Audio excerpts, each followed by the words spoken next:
Secretary of Health and Human Services Alex Azar during a briefing with senior officials on Operation Warp Speed and COVID-19 vaccines.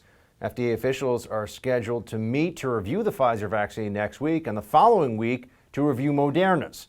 Barring unforeseen delays, the government expects to begin making its first shipments of vaccines this month, with enough shipments to inoculate 20 million Americans by the end of the year. For more, we turn to Special Assistant to the President and White House Deputy Press Secretary Brian Morgenstern. Brian, good to see you.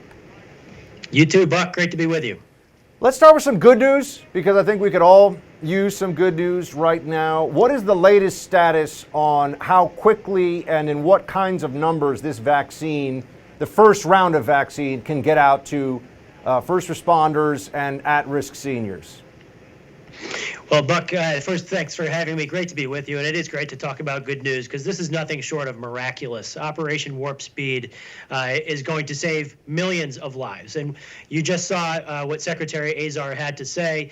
You just reported to your audience that the process is moving very expeditiously towards approval. And what we're looking at, General Perna, who is the great general in charge of logistics, has committed that we'll be able to ship vaccines within 24 hours of FDA authorization. And we've heard from HHS that we're looking at anywhere from 3 to 6 million doses per week on average on a weekly basis. We're hoping for the higher end of that for the earlier weeks. And so we'll get up to about 20 million doses in December, and we want those shots to be in the arms of America's most vulnerable citizens and healthcare workers who are treating them. And we don't want that risk of transmission among the vulnerable population by the healthcare workers, of course. So that's a very important point. So we're looking at 20 million doses in December, 3 to 6 million every week. And then Moncef Slaoui, the great doctor, the chief medical advisor for Operation Warp Speed, has talked about 40 million doses, 20 million people in December, another 30 million people, 60 million doses in January, and then we're talking about 100 million plus in February and beyond. So every American we expect to have a vaccine available to them in Q1, likely end of Q1 of 2021, and that's really nothing short of a miracle. Shows American ingenuity at its best. Brian, I know because you're in this White House, you're obviously in constant contact with the folks running Operation Warp Speed and handling this at the top level. So just put it in perspective for everybody. For a new virus to get to for a new virus to come up and then for us to get to a vaccine in this timeline, is it fair to say that this is unprecedented in modern science?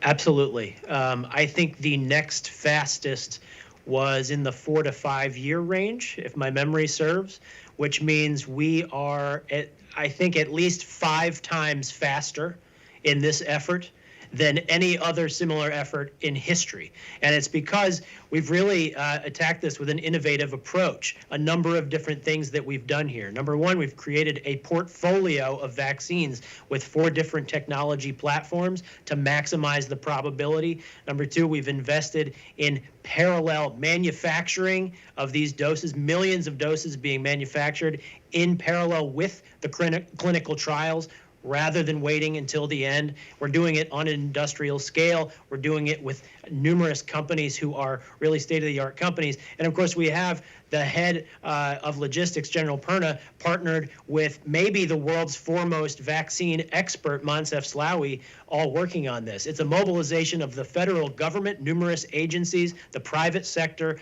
the scientific community, and the United States military, all working together to get this done. As I said, about 5 times faster than any other similar effort in the history of the world. Now, Brian, there are some asking questions about how it's possible that our friends in the United Kingdom have already approved the same vaccine. Is that correct? And why would they be able to move faster on an approval than we do? Well, number one, they're benefiting from the robust clinical trials that have been done here in the United States, 5 or 6 times the size of a particular clinical trial. We're very proud of that. But two, they do not have quite as rigorous a review process. They have a very good process. It should give Americans a lot of confidence, as Secretary Azar has stated.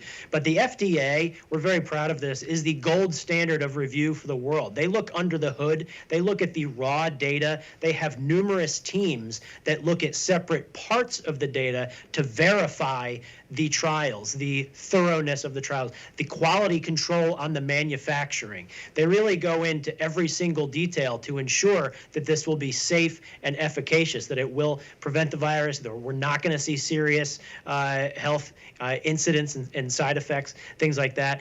So it's really the FDA gold standard that's making it take a little bit longer, but this is a standard that really the entire world looks to, and we're very proud of that we're going to give the American people ultimate confidence that what is distributed to them is safe.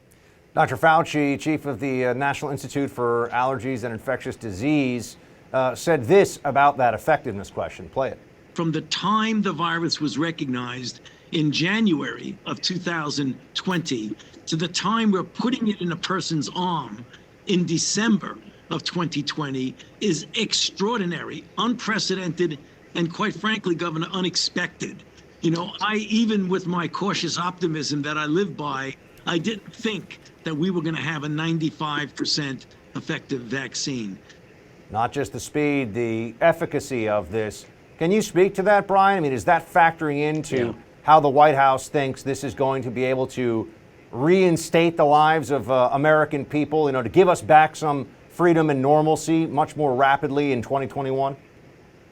Absolutely. And I would give the great Dr. Fauci a little good-natured ribbing in that, you know, he was cautiously optimistic, but always saying that his sort of expectation at the beginning of this process was, you know, maybe we'd be looking at more like 18 months. But President Trump was never going to accept, you know, just sort of the consensus expectations. He thinks outside the box. He comes up with more innovative approaches to speed up the timeline. And so here we are. We've really exceeded those expectations. But with the 95% efficacy, look, we were the FDA had put out guidance early in this process that if we had, say, a 50% efficacy, that would really be something that they'd be interested in authorizing. For the flu shot that we are all familiar with, there are some years where it's 29, 30%, sometimes it's 40% efficacy. It's still, because it's generally safe, we still think that's, you know, worth authorizing. Not we, but the FDA believes that's worth authorizing. Here we're talking about 94, 95%. This is outstanding. This is really exceeding expectations, and it should make the American people very proud that this effort is going to get us back to normal very, very soon. And Buck, you know, we talked about the 20 million people getting vaccinated, the frontline workers, the most vulnerable among us. This is going to dramatically reduce the risk of death of this virus in the coming weeks and next month. And that really should give people some confidence that as we move into the spring, I think we'll get closer to, you know, life back to normal. And that's a really great thing we should all look forward to. Brian, before we let you get back to things at the White House, just need to ask you, COVID infections are very high around the country right now. This is great news about the vaccine, but we do have some tough weeks ahead. Does the president remain committed to no lockdowns? Yes, no lockdowns. Of course, mitigation measures, social distancing, mask wearing, hand washing. We want the American people to be smart. We do want to help control things as much as we can to prevent hospital overcrowding. We are in constant contact with state and local authorities and with public health officials, really in all of these states, but in particular in states that are seeing higher numbers of cases, so that we'll have the capacity, we'll have the personnel, we'll have the treatments, the life-saving treatments to really make sure that we are prepared. In the meantime, be vigilant, be safe. But locking down the economy has all sorts of other adverse effects. We need to get kids back in school. We know, and Dr. Fauci has said that.